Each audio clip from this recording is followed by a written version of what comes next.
Okay students, आइए कुछ properties के बारे में डिस्कस करते हैं कॉम्प्लीमेंट ऑफ अ सेट की। ठीक है, तो हमारे पास है properties of complement of a set. ठीक है, तो ये हमारे पास कुछ प्रॉपर्टीज है, इनके बारे में हम स्टेप बाय स्टेप डिस्कस करते हैं। तो सबसे पहले इस प्रॉपर्टी हमारे पास U intersection phi, universal set intersection empty set. Okay student, five means empty set and U means universal set.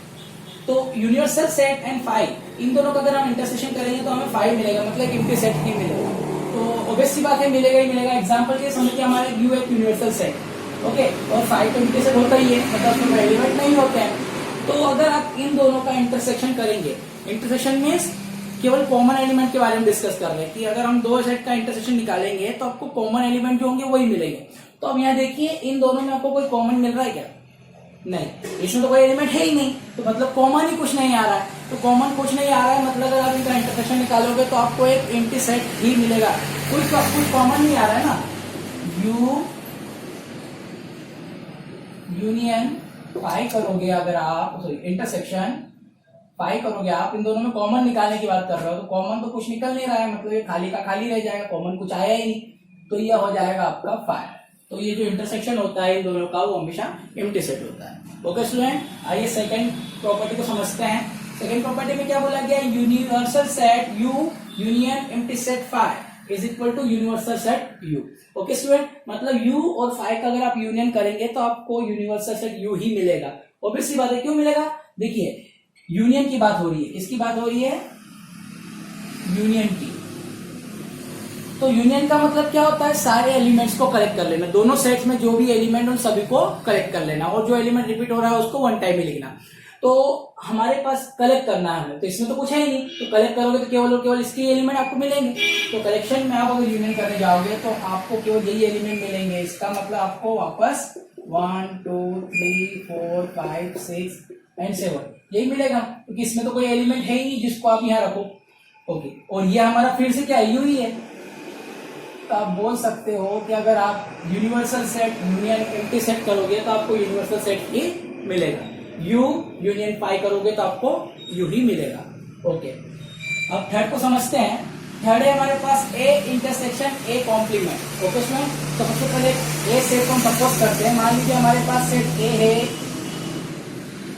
1 2 and 3, ये हमारा एक सेट A है ना, और ये यूनिवर्सल सेट है। तो इसमें बात हो रही है A और A इंटरसेक्शन की। ठीक है, oh sorry, A intersection A complement की बात हो रही है। तो पहले हम A कॉम्प्लीमेंट भी निकाल ही लेते हैं। आपका जो A कॉम्प्लीमेंट होगा वो क्या होगा? अगर A में 1 2 3 है तो A कॉम्प्लीमेंट में क्या होंगे? A के सारे एलिमेंट्स को छोड़ के यूनिवर्सल सेट के सारे एलिमेंट होंगे। मतलब A कॉम्प्लीमेंट में आपके पास 4 5 6 एंड 7 ये एलिमेंट्स होंगे। ओके स्टूडेंट, आइए, तो इसमें क्या बोला गया है? आपको A इंटरसेक्शन A कॉम्प्लीमेंट लेना है, मतलब A और A कॉम्प्लीमेंट में जो भी कॉमन एलिमेंट है उसके बारे में बात करनी है। तो इन दोनों में कॉमन कुछ है क्या? आप देखिए, A में और A कॉम्प्लीमेंट में आपको कुछ कॉमन दिख रहा है क्या? नहीं, मतलब कुछ कॉमन ही नहीं आ रहा है, मतलब आपको पास जो सेट आएगा वो खाली रह जाएगा, और खाली रह जाएगा इसका मतलब आंसर होगा आपका 5। तो आपका A इंटरसेक्शन A कॉम्प्लीमेंट 5 होता है। ओके स्टूडेंट, चलिए अब इसको समझते हैं। A union A intersection, oh sorry, A union A complement, A union A complement मतलब इन दोनों का यूनियन कर लो। तो यूनियन का मतलब क्या होता है? सारे एलिमेंट्स को कलेक्ट करना है। तो सारे एलिमेंट को अगर आप कलेक्ट करोगे तो आपके पास 1 2 3 भी आएगा, 4 5 6 7 भी आएगा। इसका मतलब सारे एलिमेंट आएंगे, तो आपको कौन मिलेगा? यूनिवर्सल सेट मिलेगा। अगर आप A यूनियन A कॉम्प्लीमेंट करोगे तो आपके A के सारे एलिमेंट भी आ जाएंगे और A कॉम्प्लीमेंट के सारे एलिमेंट भी आ जाएंगे, और ये एक्चुअल में कौन है? आपका यूनिवर्सल सेट। तो आपका ये आंसर होगा यूनिवर्सल सेट। ओके स्टूडेंट, चलिए अब हम फिफ्थ को समझते हैं प्रॉपर्टी को, A complement whole complement. Okay student, ठीक है, complement of A complement is equal to A। ठीक है स्टूडेंट, मतलब किसी सेट के कॉम्प्लीमेंट का अगर कॉम्प्लीमेंट आप फिर से निकालेंगे तो आपको सेट वही सेट वापस मिल जाएगा। फॉर एग्जांपल जैसे हमने किया ये A हमारे पास क्या है? ये A कॉम्प्लीमेंट क्या है? ये अब इस A कॉम्प्लीमेंट का हम फिर से कॉम्प्लीमेंट निकालते हैं। ओके स्टूडेंट, आप देख सकते हैं आपके पास जो A है वो है ये, है ना।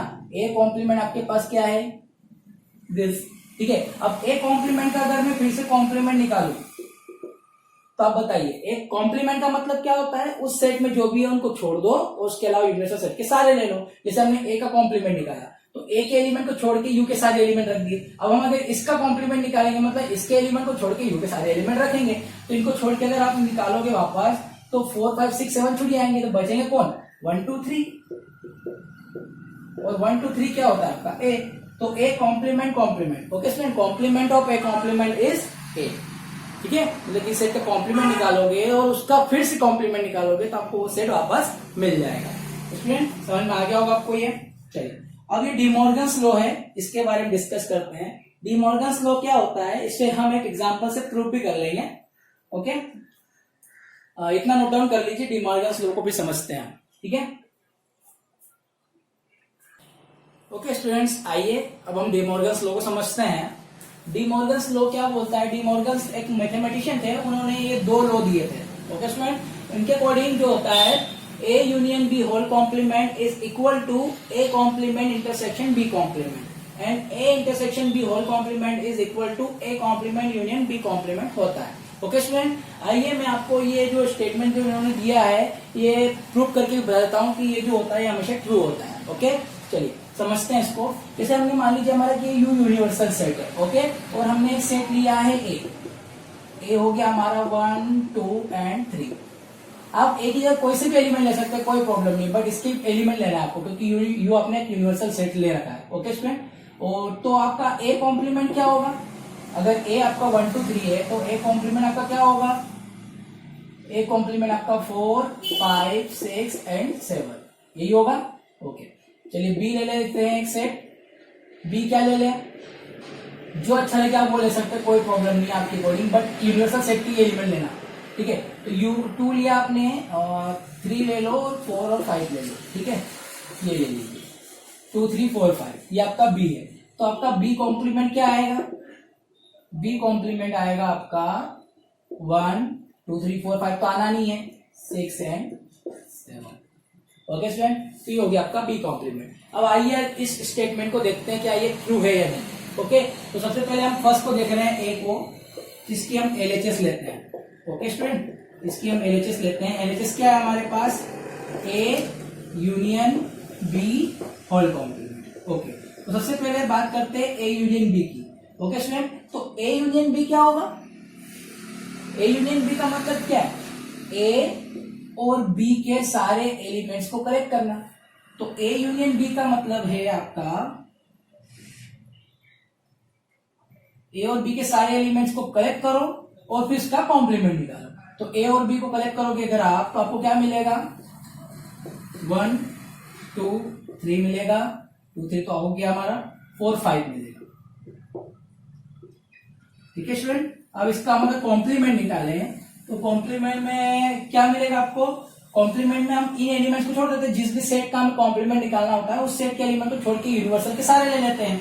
तो 1 2 3 4 5 को छोड़ दीजिए आप, आपको मिलेगा यहाँ पे 6 एंड 7।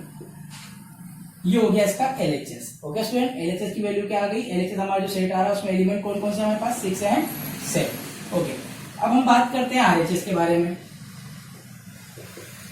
ओके, RHS क्या है आपके पास, A complement intersection B complement. Okay, तो A कॉम्प्लीमेंट क्या है आपके पास, ये रहा। ओके स्टूडेंट, A कॉम्प्लीमेंट और B कॉम्प्लीमेंट, इसके बारे में बात हो रही है। इन दोनों में किसकी बात हो रही है, इंटरसेक्शन, मतलब इनमें कॉमन एलिमेंट्स की बात हो रही है। तो आप देखिए इनमें कॉमन क्या है, 4 कॉमन है क्या नहीं, 5 कॉमन है क्या नहीं, 6 एंड 7 6 7 कॉमन। तो आप इनका अगर वो निकालेंगे तो आपको डायरेक्टली मिल जाएगा 6 एंड 7। तो आप देख सकते हैं आपकी ये जो LHS है और जो RHS है वो इक्वल आ रही है। ओके स्टूडेंट, मतलब ये स्टेटमेंट ट्रू है। अब इसी प्रकार इसको भी आप देख सकते हैं सेकेंड स्टेटमेंट को। ओके स्टूडेंट, सेकेंड स्टेटमेंट को आइए चेक करते हैं, A intersection B। Okay student, मतलब यहाँ यूनियन है। ठीक है, तो A इंटरसेक्शन B, तो A इंटरसेक्शन B में कौन आएगा, A और B के कॉमन एलिमेंट। A और B में कॉमन कौन है, A और B में कॉमन कौन है, इसमें और इसमें, यहाँ 2 3 दिख रहा है, यहाँ भी 2 3 दिख रहा है। तो आपको यहाँ पे केवल मिलेगा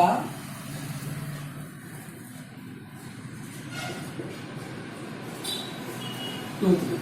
और इसका आपने कॉम्प्लीमेंट निकाल लिया। तो कॉम्प्लीमेंट अगर आप निकालोगे तो आपको क्या मिलेगा, आपको 1 मिलेगा, 2 3 हट जाएंगे, आपके रिमूव हो जाएंगे, 2 3 हट जाएंगे, तो 4 5 6 एंड 7 ये हो गया। ओके स्टूडेंट, 2 3 नहीं आएंगे, बाकी सारे तो आएंगे यूनिवर्सल के। ओके, अब इसकी आरएचएस देखते हैं। आरएचएस में क्या है, यहाँ पे यूनियन है। ओके स्टूडेंट, इधर यूनियन है तो इधर इंटरसेक्शन है, इधर इंटरसेक्शन है तो इधर यूनियन है। तो अभी हमारे पास, अब ध्यान देखिए आरएचएस में क्या है, इसकी यूनियन। तो ए और बी, इसका अगर हम यूनियन करें, ओके स्टूडेंट, मतलब ए कॉम्प्लीमेंट और बी कॉम्प्लीमेंट का अगर हम यूनियन करें, तो अब यूनियन में क्या होता है, जो एलिमेंट होते हैं सारे इनको कलेक्ट कर लिया जाता है। तो कलेक्ट करेंगे तो आपको 1 मिलेगा। ओके, और उसके बाद 4 5 6 7 मिलेगा, 4 5 6 7 मिलेगा, 6 7 तो है। तो आप देखिए 1 4 5 6 7 1 4 5 6 7, फिर से आपकी एलएचएस और आरएचएस इक्वल आ गए, मतलब दोनों स्टेटमेंट ट्रू है। ओके स्टूडेंट, इस लॉ का हम कई जगह यूज करने वाले हैं। ओके स्टूडेंट, इसे नोट डाउन कर लीजिए, ये होता है हमारा डी मॉर्गन्स लॉ।